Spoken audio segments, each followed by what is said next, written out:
Okay, lesbians of Reddit, I need to share this story because I'm still pinching myself 3 months later, and my friends are tired of hearing me gush about my girlfriend.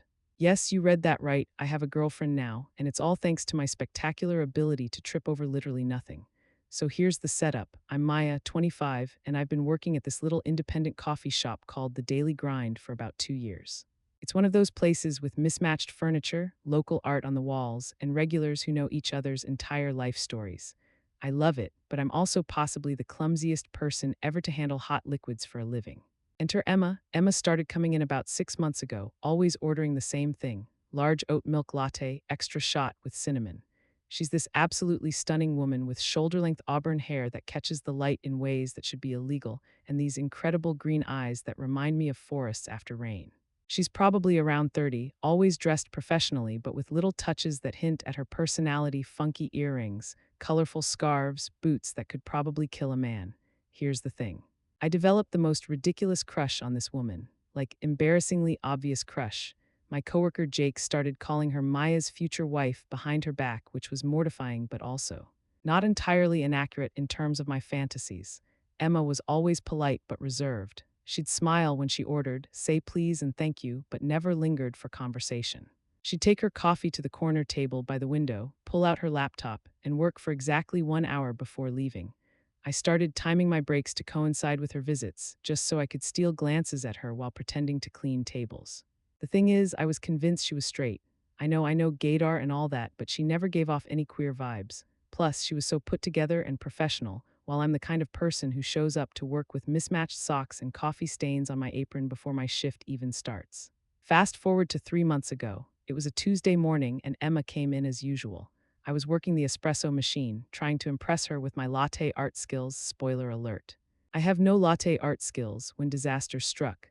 I just finished her drink, a beautiful latte with what I optimistically called an abstract heart design, but probably looked more like a caffeinated Rorschach test, and was walking around the counter to hand it to her.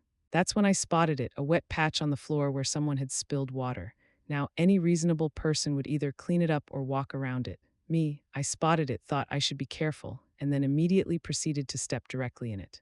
I went down like a sack of potatoes, and Emma's latte went flying in a perfect arc through the air before landing squarely on her cream-colored blouse.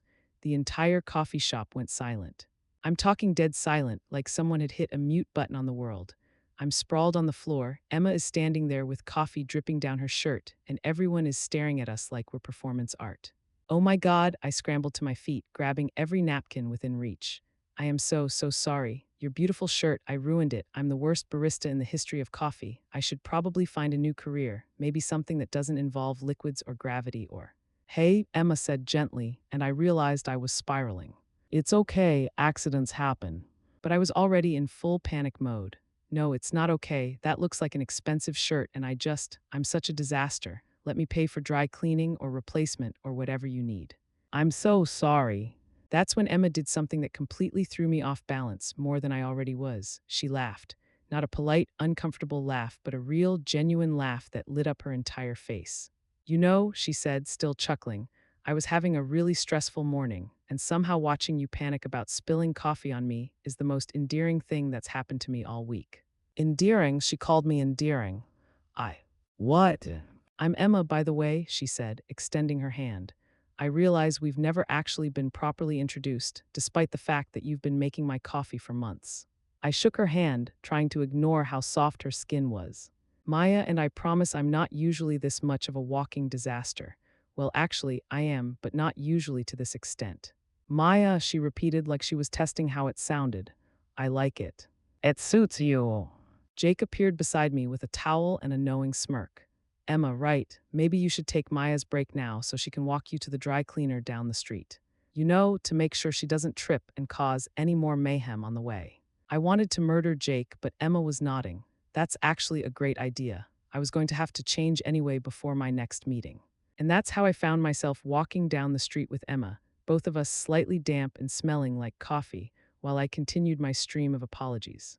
You know, you can stop apologizing now, Emma said as we walked. I'm not going to sue you or get you fired. I just feel terrible. You come in every day and you're always so nice, and I've been wanting to talk to you for months, but not like this. I wanted to be cool and charming, maybe make you laugh with witty banter, not assault you with caffeinated beverages. Emma stopped walking and turned to look at me. You've been wanting to talk to me. Oh no, had I said that out loud? Well, I could feel my face turning red, maybe. Maya, Emma said softly, can I tell you something? I nodded, not trusting my voice. I've been hoping you'd talk to me too. I've been coming to that coffee shop every day for 6 months, and it's not because you guys have the best coffee in town. My brain short-circuited. It's not. Don't get me wrong, the coffee is good. But mostly I kept coming back because there's this adorable barista with the most genuine smile I've ever seen, and I've been trying to work up the courage to ask her out. I stared at her. There is. Emma laughed again, that same beautiful sound from the coffee shop. Yes, Maya, I've been trying to ask you out. But you're so, and I'm so, I gestured vaguely at myself, still processing this information. You're so what, sweet. Funny, genuine, the kind of person who trips over her own feet and then worries more about my shirt than her own dignity.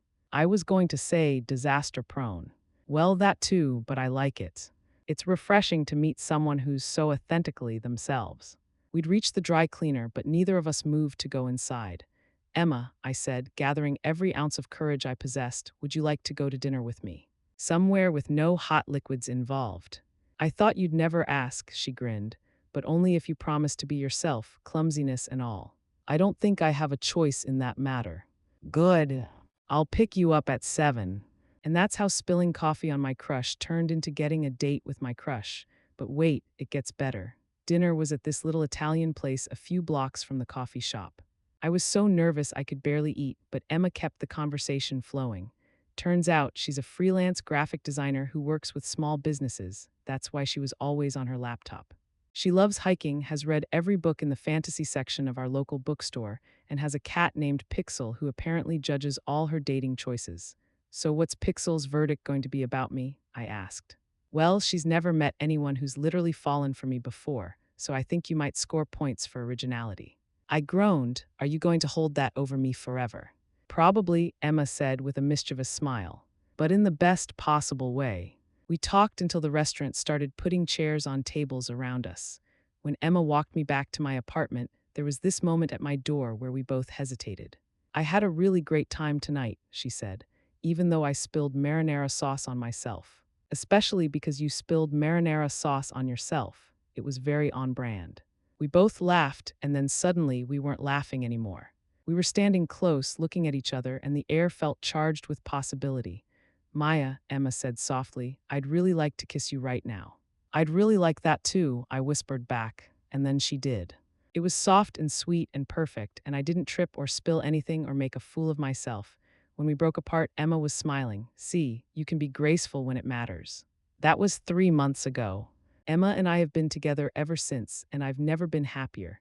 She still comes to the coffee shop every morning, but now she comes early so we can talk before the morning rush. She's met my friends, I've met Pixel, who tolerates me, which Emma assures me is high praise, and we've settled into this wonderful routine of shared mornings and cozy evenings. The best part, Emma loves that I'm a walking disaster. She says it keeps life interesting. Last week, I accidentally locked us out of my apartment while taking out the trash, and instead of being annoyed, she suggested we have an impromptu picnic in the park. When I dropped my keys down a storm drain, she held my hand while we waited for the locksmith and told me it was just another adventure.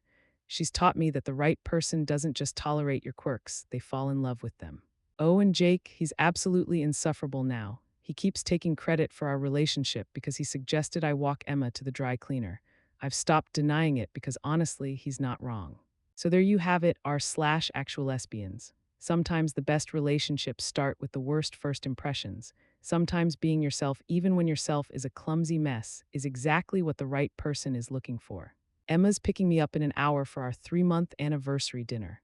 I'm wearing my nicest dress and my most comfortable shoes because priorities, and I'm definitely going to try not to spill anything on either of us tonight. Wish me luck, update added 2 hours later. I spilled wine on my dress during dinner. Emma laughed, gave me her cardigan to wear, and told me she loved me for the first time. I'm going to marry this woman.